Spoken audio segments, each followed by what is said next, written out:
Michael here from the roof guys, and this is your roof. Your ridge venting, hottest of the air, just naturally rises out of that. We're going to be replacing all of that, and we'll extend it where we can. We'll make it longer. That'll let some more hot air out. These crease marks, when you see those, that's from wind damage. So this shingle has been flipping up and down in the wind. That's what causes those crease marks. You can see a little bit of the black edging there on the shingles. That's also wind damage. Some more creasing here. You can see those. Sometimes it gets so hot they glue right back down, but wherever you see the crease markings, that's wind damage. The solar tube, it's really nice about going with us. We're going to reseal that and continue lifetime of the roof shingles against leaks. Your plumbing boot, that's where your plumbing breathes out of.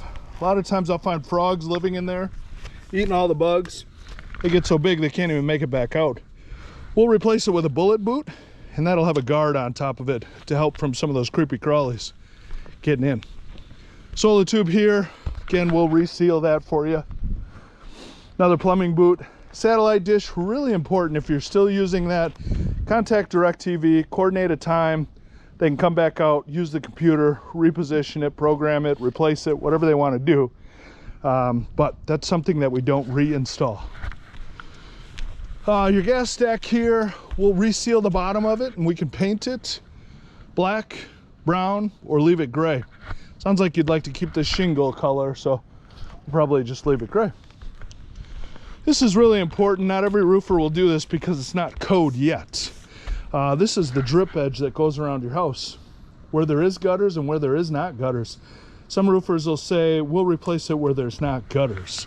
We replace it, gutters or not. It's a great time to get your gutters reattached, pitch them, and replace the drip edge. This drip edge comes about 2 inches up of the roof. What they're gonna do is they'll pull the felt from underneath it, and if you don't have the drip edge replaced, they're only gonna run the synthetic underlayment up to it.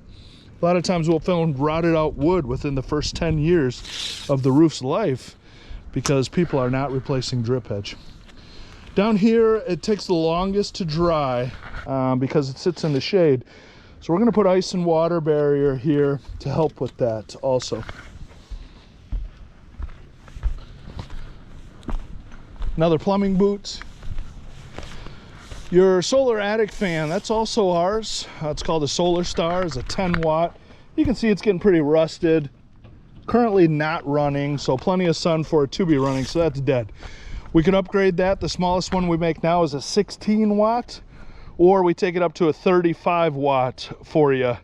And we give $1,000 product credit. That would cover the 35 watt. You just wouldn't be able to get the $500 off the roof. Or we can just deck over it with wood, because we're going to be extending that ridge venting. Hopefully that helps, but this is your best bet. The active airflow of an attic fan is going to be your best bet to get that hot air out of the attic. All in all, that's your roof.